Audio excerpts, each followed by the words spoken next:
What do you think people misunderstand? I had a different answer. That's fine. I'm going to pushing me out the door saying, you can do it. You can go for it, though. I am sitting with Stephanie McIvor. I am so honored, Stephanie. Stephanie was licensed 10 years ago, and she came straight to the Lynn Fee team. Really, not everybody does it that way, but I was very, very grateful and fortunate to snap you up. When it's a good fit with the sort of dynamic that we have on the team, it's a pretty easy decision. Yeah, it sure is. Yeah. And you knew what you wanted to do. This was always something that you wanted to do. You were in, let's see, 3 decades in customer service, and you seem to know what people wanted, and real estate seemed to be what you wanted to do. So tell us what brought you to that. That is not the question. I had a different answer. That's fine. I'm gonna throw you off. So, I love throwing Stephanie off. And you know what? The honest to God truth, though, Yeah. what brought me to that was I was working in retail. I was a cash manager for a retail store, and I had 2 kids going into university in a short number of years. And there's not a lot of income in retail, so I did some research, and a lot of people in my environment were influential and said, you should do real estate because you make money based on how much effort you put into it. And I thought, great, I'm just going to go to real estate and make my millions. And joke was on me. If you include working countless hours, driving millions of miles for peanuts and having your lunch with a hard-boiled egg cracked on the roof of your hood of your car. So But you've enjoyed every minute of it, though. yes, I know. absolutely. I can tell. Yeah. No, Stephanie's one of those people that I would say was really cut out for real estate. And I'm always in awe of you. And I know I'm kind of backwards here and haven't gotten your questions. This would be your wild card. I started with it. Gotcha. Okay. So when I go out with Stephanie anywhere, it doesn't matter where we are, she blows me away. When people come over and ask her something, it's like I just turned a computer on and out of her mouth spills information and statistics and what's going on. And I asked her, where are you getting all this from? Tell me what you said to me about that. A lot of it is in preparation, because when we're working with buyers and sellers who have a lot of questions and maybe don't know what questions to ask, I think confidence and preparation is key to building that trust relationship. So going in there prepared with the numbers, the data, the stats. Every situation is going to be different. So we are constantly re-educating ourselves several times a day on the market and which moves we should make to get them there. And not everyone does that, by the way, because I'm with a lot of real estate agents that just don't. They just follow the old ways of doing things.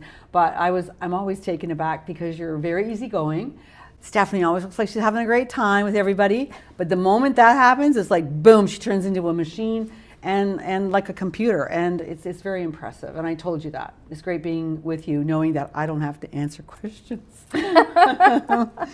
So let's see, you're known for being detailed and relationship focused. How do you keep things fun and light while still protecting your client's best interests?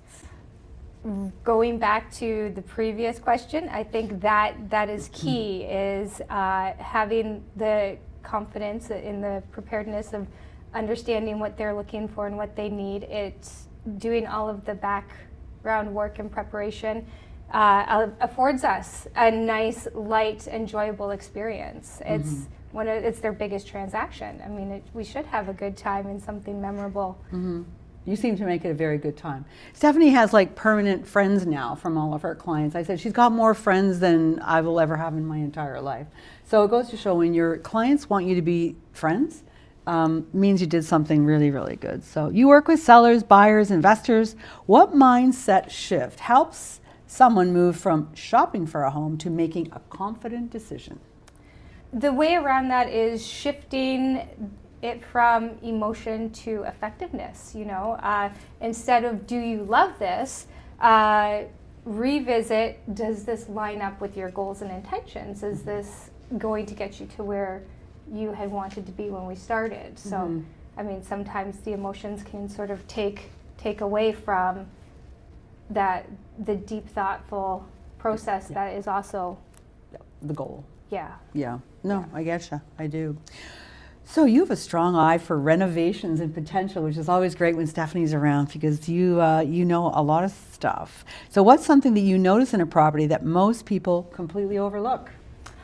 I think it's the potential that is right there in your face. Sometimes we get distracted with colors or fixtures and things like that, but really what you're looking for is the space and the light.